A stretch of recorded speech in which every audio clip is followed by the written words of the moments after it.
Merhaba kıymetli dostlarım. Yepyeni bir içerikle yine sizlerle birlikteyiz. Bugün sizlerle İzmir Adnan Menderes Havalimanı'ndan şehir merkezine, şehir merkezinden Adnan Menderes Havalimanı'na toplu taşım araçlarını kullanarak kolayca nasıl ulaşım gerçekleştirebileceğimizi sizlere anlatmak istiyorum.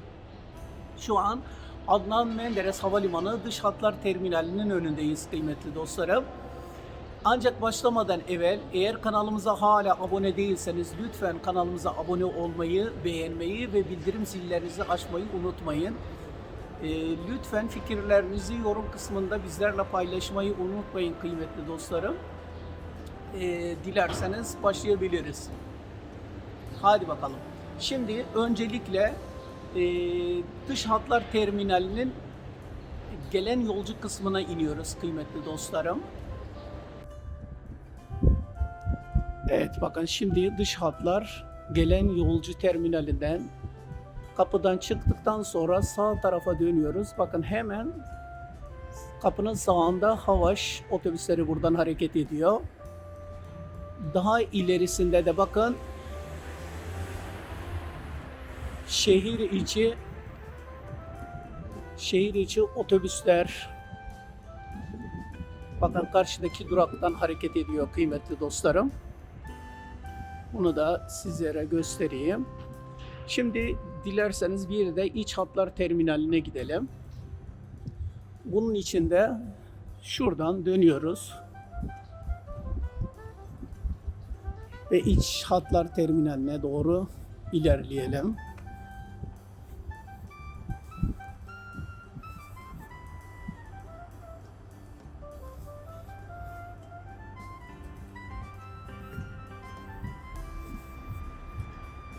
Evet, yolun karşısına geçiyoruz. Sağ taraftan ilerleyeceğiz. Evet, bakın. Şuradan geldik. Şu kafeteryanın yanından sevgili dostlar, bakın şuraya doğru ilerliyoruz. Karşıya doğru.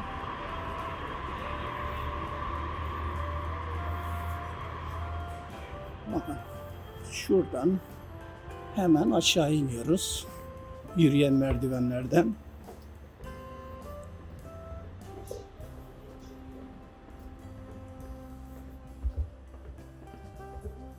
Bakın. Şu yolu takip ediyoruz. Bu yolu takip edip yolun sonunda iç hatlar terminali var. Adnan Menderes Havalimanı ulaşım oldukça kolay. Seviyorum bu havalimanını. Türkiye'deki diğer havalimanlarıyla kıyasladığımızda en kolay ulaşıma sahip olan havalimanı olduğunu söyleyebilirim sizlere. Adnan Menderes Havalimanı'ndan şehir merkezine gitmenin kıymetli dostlar birkaç yolu var. Bir tanesi ve en hızlı ve en kolay olanı İzban dediğimiz raylı ulaşım sistemi. Bir diğeri tren. Devlet demiryollarına ait olan trenle Basmane'den de ulaşım sağlayabiliyorsunuz. Yine bir diğer yöntem ise ESOT dediğimiz şehir içi otobüsler kıymetli dostlar, halk otobüsleri. Bunlarla da ulaşım sağlayabiliyorsunuz. Evet, yolun sonunda iç hatlar terminaline ulaştık.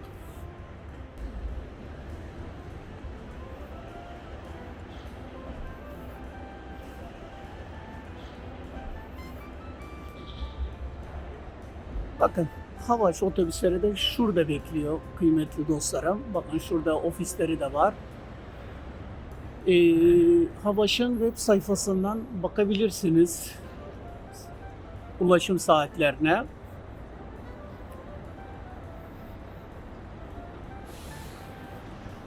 Şimdi buradan bakın iç hatlar terminalinin çıkışından geliyoruz ve buradan bakın yürüyen merdivenlerden yukarı çıkıyoruz.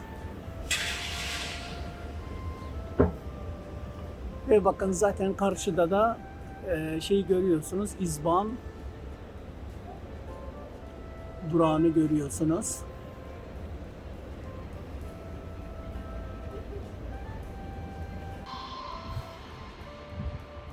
Evet, merdivenden çıktıktan sonra bakın şu üst geçitten geçiyoruz sağ tarafa doğru. Buradan bakın burada metro İzban durağı var. Buradan yürüyen merdivenlerden aşağı iniyoruz. Sevgili dostlar.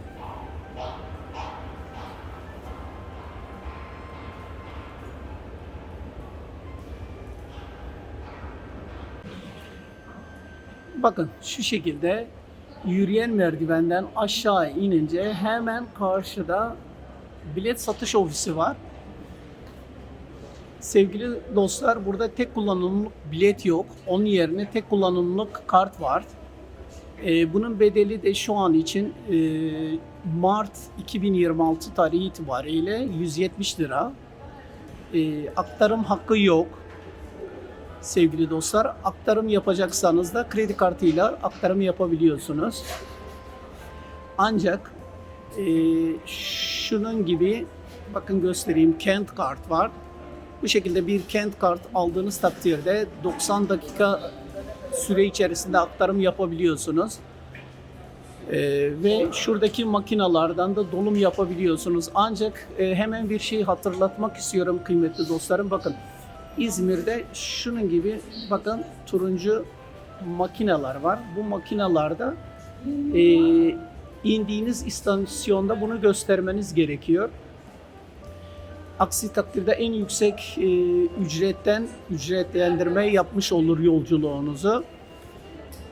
Çünkü İzmir'de gittiğiniz kadar ödeme sistemi var. Bu sebepten buradaki turuncu makinalara, artı yazan turuncu makinalara kartınızı okutuyorsunuz yolculuğunuz bitince istasyondan çıkacağınız zaman sevgili dostlar.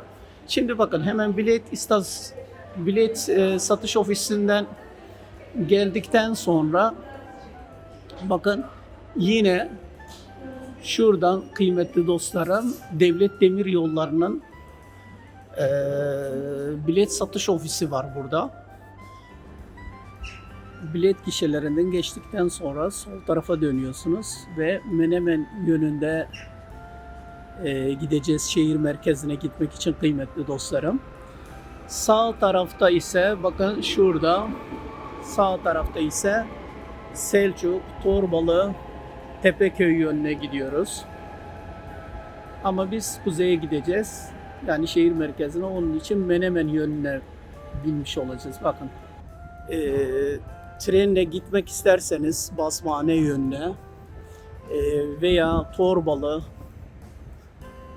Denizli, Aydın yönüne gitmek isterseniz de sağ taraftan bakın şu sağ taraftan ilerliyorsunuz. Bu peronun sonuna doğru tren istasyonu var.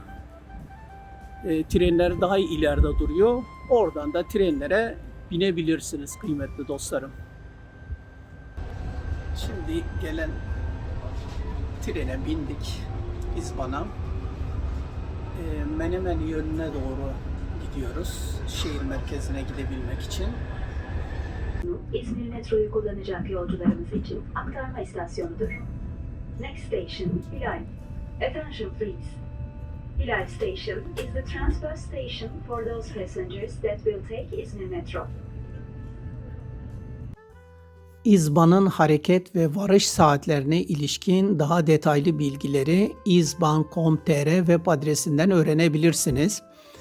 Bu web sayfasına giriş yaptıktan sonra karşımıza gelen ekrandan hareket durağı olarak Adnan Menderes Havalimanı'nı seçiyoruz. Varış durağı olarak da gitmek istediğimiz yere, ancak gideceğiniz yer Bornova, Basmane, Konak ve Üçkuyular civarı ise metroya aktarma yapmanız gerekiyor. Bunun için de Halkapınar ve Hilal istasyonlarında aktarma yapabilirsiniz. Yine otogara gidecek olanlar için de Esot'a aktarma yapmak lazım. Bunun için de Halkapınar ve Kemer istasyonlarında aktarma yapabilirsiniz. Yine Fuar İzmir, yani yeni fuar alanına gidecekseniz de Semt Garajı istasyonundan Esot'a aktarma yapabilirsiniz. Yine Selçuk'a gidecek olanlar da sevgili dostlar, Tepeköy İzban istasyonundan bir başka İzban hattına aktarma yapmaları lazım. Şimdi sizlerle şehir içerisine örnek bir yolculuk yapalım ve bunun için de Karşıyaka'yı seçelim. Seçtikten sonra sorgula diyorum. Bakın şimdi hemen sorgulamamızın sonucu aşağıya geldi. Hareket ve varış saatlerini görüyorsunuz. İlk sefer sevgili dostlar 05.12'de başlıyormuş. Son seferde 00.54'te 00.54 ile 05.12 arasında İzban çalışmıyor. Onu da hemen ifade edeyim. Bunun yerine Esotlarla hizmet veriliyor belirli noktalarda. Bunun için de şimdi sizlere Esot'la ilgili olan bilgileri de hemen vereyim sevgili dostlar. Bunun için esot.gov.tr adresine giriyoruz. Buradan detaylı bilgileri öğrenebilirsiniz.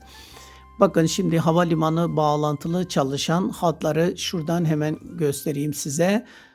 200 numaralı hat Mavişehir Aktarma Merkezi Havalimanı arası çalışıyor. 202 Cumhuriyet Meydanı Havalimanı arası. 204 Bornova Metro Havalimanı arası çalışıyor. 206 Şirinyer Aktarma Merkezi Havalimanı arası çalışıyor. Şimdi örnek olsun diye Şirinyer Aktarma Merkezi Havalimanı'nı seçelim.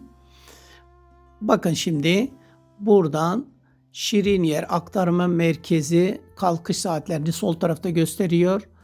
00.30, 02.30, 04.30.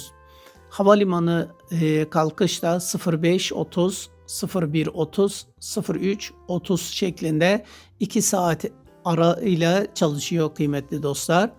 Şimdi buna ilişkin bu hattın güzergahını da görebilirsiniz. Bakın üst tarafta hat güzergahını göster dediğimizde de bakın kıymetli dostlar harita üzerinde de güzergahı görebiliyorsunuz. İyice yaklaştırabilirsiniz. Sizin adresinize yakın olan yer neresi ise ilgili durakta inebilirsiniz. Şu şekilde yaklaştırıp uzaklaştırabilirsiniz.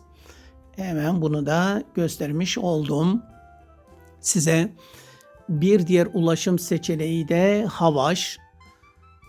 Şimdi Havaş'ta yapabileceğiniz ulaşımı da hemen size göstereyim. Bunu da havaş.net adresinden detaylı bilgileri alabilirsiniz.